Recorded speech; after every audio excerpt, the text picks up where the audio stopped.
internacionales, miércoles de la última rosca.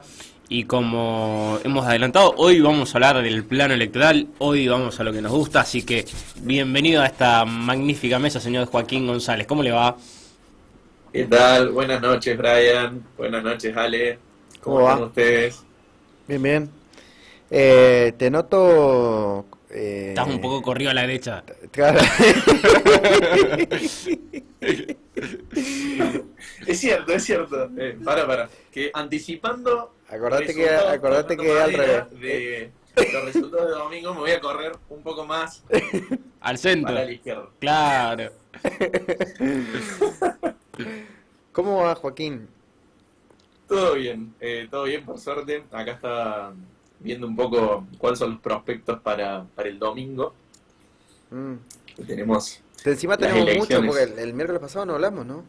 Miércoles Hablamos el pasado. jueves, claro, sí. Claro. Hablamos el jueves. Sí. Exacto. Bueno, yendo a lo que nos convoca. Habíamos hablado de las elecciones que se nos avecinaban. Si de avecinar hablamos, tenemos Hablamos que de los hablar vecinos de Uruguay. del país vecino, justamente, Uruguay. ¿Qué va a pasar? La República Oriental.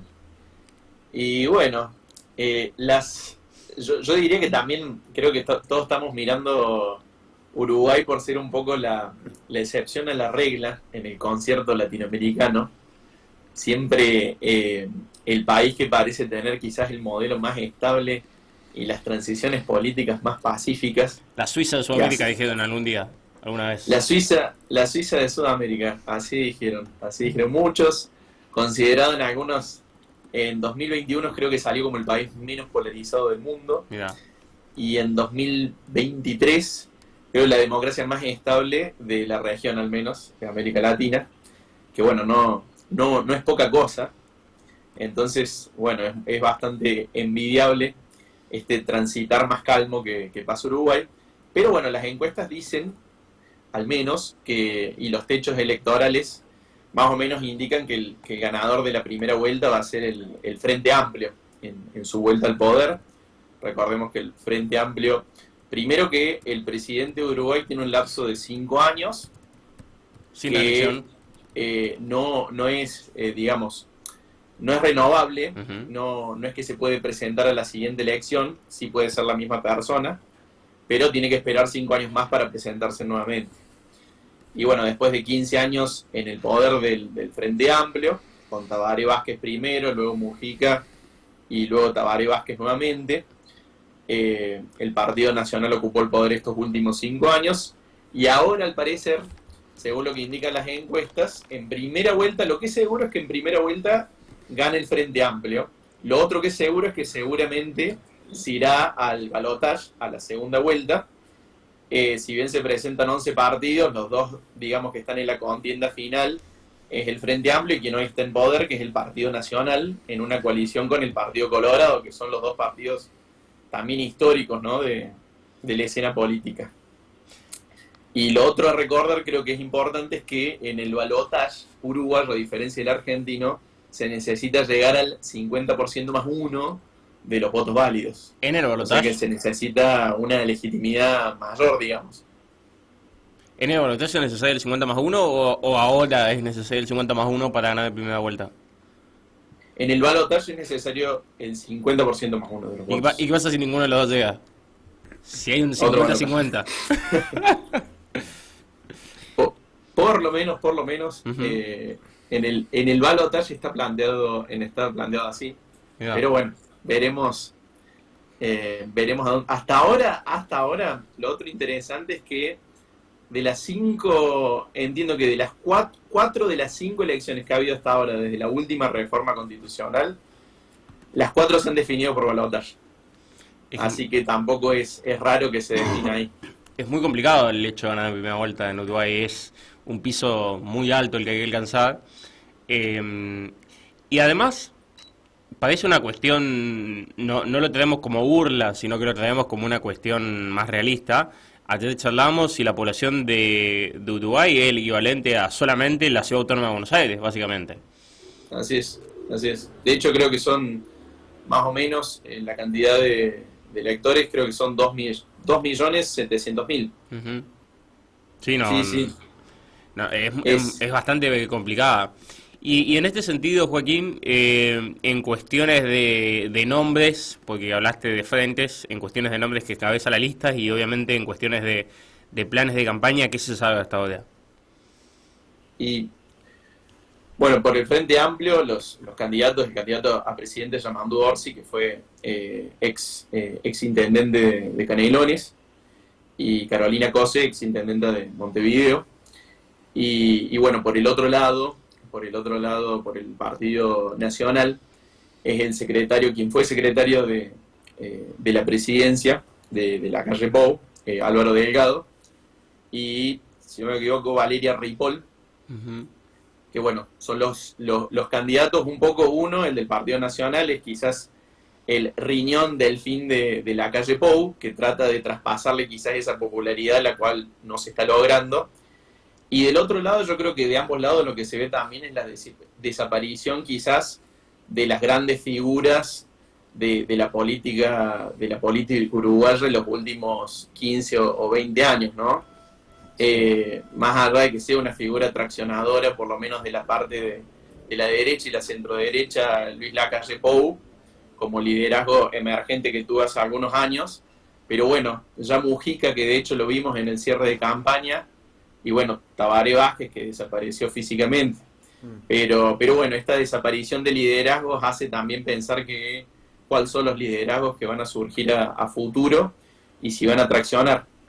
Y bueno, las otras son quizás lo que es el debate o lo que la sociedad uruguaya considera como los principales problemas ya hace unos 10 años en las diferentes encuestas o en las mediciones públicas, que siempre como principales áreas sale la inseguridad pública en primer lugar y en segundo lugar el estancamiento económico, principalmente del interior del país, zona rural también, frente a las grandes áreas urbanas, que en Uruguay es Montevideo y Canelones.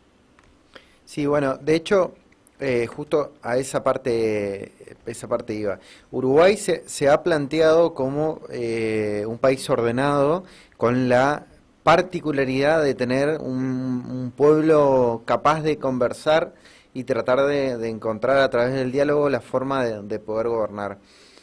Ante tanta participación de partidos y ante tantas figuras que pueden ir surgiendo a raíz de esto que decís, hay algunos que ya han quedado, eh, no quiero decir viejos porque Pepe Mujica, no importa la edad que tenga, siempre está vigente y siempre viene bien escucharlo, pero son otros tiempos. ¿Ha generado esto alguna cuestión de inestabilidad interna o al menos una cuestión de llamado de atención para otros países que pueden tener relaciones comerciales con Uruguay? Yo creo que en definitiva no. O sea, quizás si lo pienso internamente, creo que es otra cuestión para entender por qué no se mueven mucho a veces los números de cada partido, es que es un país cuya sociedad tiene una fuerte identificación partidaria con los partidos tradicionales. Comparándolo un poco con otros países, sí ha pasado lo que está sucediendo a nivel global de la aparición, por ejemplo, de un partido más de extrema derecha, ¿no? Quizás a través de no una figura outsider como sucede en otros países como Argentina o Brasil, pero bueno, de hecho existe Cabildo Abierto, ha participado en las últimas elecciones a través de una figura, por eso digo no outsider, sino que es un ex general como Guido Manini Ríos. Pero bueno, también está sucediendo esto, entonces obviamente a futuro hay que saber cómo influye también en el escenario y si es posible para los partidos de extrema derecha fragmentar a la derecha tradicional. Ujú. O inclusive captar gente de los partidos de izquierda.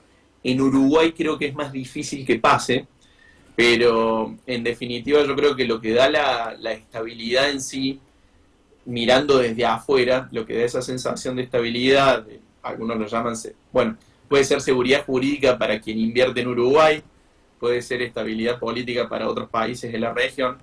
En definitiva, creo que la certeza que aun cuando haya diferencias grandes, se pueden solucionar políticamente, que no tiene que ver con enconos personales, sino con diferencia en políticas públicas, en identificación o descripción ideológica, pero que en definitiva siempre se puede llegar a quizás a un punto de encuentro y que se puede dirimir políticamente las disputas. Ahora bien, la pregunta que siempre nos hacemos en un marco de una elección internacional, obviamente Uruguay, socio de la Argentina, ¿qué conviene en este contexto o qué le conviene al menos al gobierno que quién debe ser el presidente de Uruguay para Milei hoy? Y ahí yo creo que ahí también hay una cuestión de mutua dependencia, entonces que no sé si cambia mucho. Lo que pueden cambiar son rispideces. Por ejemplo, lo voy a traer con un ejemplo del pasado, ¿no? Cuando pasó el conflicto con Bosnia, ambos presidentes, si se quieren, eran de la misma línea ideológica. No quiero decir con esto ni iguales, pero ambos por lo menos eran de fuerzas consideradas de centro-izquierda, como Néstor Kirchner en ese momento y Tabaré Vázquez. Y sin embargo hubo una gran controversia al respecto sobre la instalación de esa planta en un recurso que es compartido. Sacando ese ejemplo, sinceramente supongo que el deseo quizás del presidente argentino va por otro lado en términos de quién gane, pero bueno, justamente traigo ahora otro ejemplo un poco más reciente. La última controversia entre presidentes cuando Milei no asistió a la última cumbre de presidentes del Mercosur, quien lo puntualizó y quien dijo que era un error no presentarse fue la calle Pou. Entonces yo creo que quizás los principales puntos de encuentro de ese encuentro entre Uruguay y Argentina pasan un poco, bueno, cuánta importancia le damos al Mercosur. Uruguay es un país que por las propias asimetrías también del Mercosur a veces tiene que justamente hacer tratados bilaterales o multilaterales de comercio con otros países, pero bueno, yo creo que un poco va dirigido a la búsqueda de este pacto que se viene hablando hace 20 años con la Unión Europea, el tratado marco entre Mercosur y Unión Europea, y bueno, sobre el recurso compartido también que es el río Uruguay. Pero bueno, más allá de eso, en sí no veo grandes diferencias, sí en términos de cuánta importancia cada uno le da a los esquemas de integración regional, que en nuestro caso es el Mercosur. Antes de preguntarte por dos temas más, un tema más y una opinión respecto a otra cuestión, cuando Cristian me dé el ok, ¿tenemos video? damos cerrado el tema. Me muero. No. A ver si... Ahí está. ¿Ese? Sí, ese. Mirá. ¿Qué voy a ver? A ver. No sé, vos preparaste, Argentina, una manga Tengo de miedo. ladrones del primero hasta el último, ¿entiendes? Como dijo el señor Barrio Nuevo, si nos dejamos de robar 2 años, vamos a andar bien. Aún no compare la Argentina con el Uruguay, o usted es un ignorante absoluto de la realidad argentina y de la realidad uruguaya. ¿Usted conoce la administración argentina? ¿Sabe cómo se manejan las cosas de la Argentina? ¿Sabe la clase de volumen y magnitud de corrupción que hay en la Argentina? Lo mismo durante 10 años donde el Fondo Monetario nos prestó la Estima- Problemas argentinos, una manga de ladrones del primero hasta el último, ¿entiendes? Como dijo Bueno, ahí teníamos la excelente relación que alguna vez... Que alguna vez... Era la otra época de diplomacia. Digamos que a las formas... a las formas, bueno, comparto más quizás, soy más de las formas del Pepe, que lo tira más en términos un poco más campero a las cosas. Claro, sí. Menos violenta, menos dolorosa. ¿Por qué lo dice de esa forma? menos puñal en la espalda. Tal cual. Sí. Joaquín, antes de que nos llegue el rotativo, una opinión y preguntarte qué está pasando con el COP16 y la otra es, ¿qué te parece que el candidato a presidente vaya a cocinar en una cadena de buenísimo. alimentos? Ya la semana que viene hablamos de Estados Unidos, me encanta esta agenda. Vaya a cocinar. hay que medio perdido. Pero, Ahí te decía lo del COP y ahí te recuerdo que... Bien. Racing Aldana. Bueno, voy por la primera. Sí, se está dando hoy en día son más o menos 4 o 5 días hasta el 1 de noviembre, está sucediendo la COP de la biodiversidad en Cali, en Colombia. Y bueno, es la conferencia de las partes, la conferencia de Naciones Unidas sobre biodiversidad. Hasta ahora hubo, bueno, esta es la 17ª. El antecedente es la conferencia en la conferencia en Río de Janeiro, sobre biodiversidad, que fue en el año 92. Y bueno, son básicamente conferencias a nivel multilateral para tratar de avanzar un poco en el esquema de protección de la biodiversidad a nivel global. Digamos que lo más novedoso, como polémico, en esta conferencia de la que se va a hablar, son los créditos de biodiversidad, parecidos en funcionamiento a los créditos de carbono. ¿Qué significa? Que básicamente una empresa puede, de alguna manera, se puede mercantilizar. Hacia eso vamos ya hace algún tiempo, la mercantilización de la conservación, ¿no?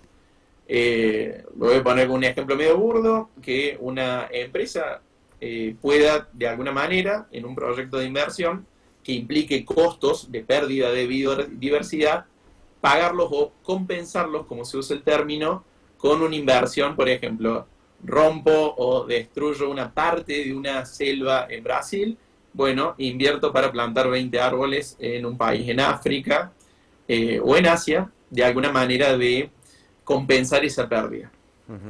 Lo cual realmente que es muy polémico. También obviamente se están viendo cuestiones como cómo incorporar a los pueblos indígenas también en la consulta libre e informada sobre proyectos de inversión.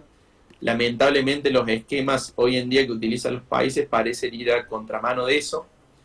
Entonces, bueno, vamos a ver cuánto se avanza o se retrocede en sí. En definitiva, depende cuáles son los esquemas jurídicos que luego plantean los países. El RIGI en Argentina parece ir a contramano de ese objetivo de conservación de la biodiversidad. Así que bueno, eso es más o menos lo que se hablará y veremos después qué sale. Y bueno, después lo de McDonald's, ¿qué decir, no? ¿La pagó? Yo justamente, que no soy gran fanático del McDonald's, pero bueno, en su momento me acuerdo que las hijas de Obama trabajaban en un McDonald's. Esa era una gran manera de mostrar, viste, que se hacían de abajo también. Sí. Pero sí, bueno, McDonald's sobrevuela todo. Para entender de qué estamos hablando, el candidato a presidente Donald Trump, para demostrar que él sí trabajó en esta cadena de alimentos, a diferencia de Kamala Harris, quien dijo que de joven había trabajado ahí, bueno, él fue, cocinó unas papas, entregó el pedido y dijo, bueno, yo ya he trabajado 15 minutos, claramente es más de lo que ha trabajado Kamala Harris. Y esto abre la puerta a un debate que está finalizando en realidad en los Estados Unidos, dado que las elecciones de este país serán el 5 de noviembre. Ahí está. Ahí están las elecciones del 5 de noviembre. Con lo cual, sabremos que la semana que viene tenemos que hablar del tema. Por supuesto que sí. Así es.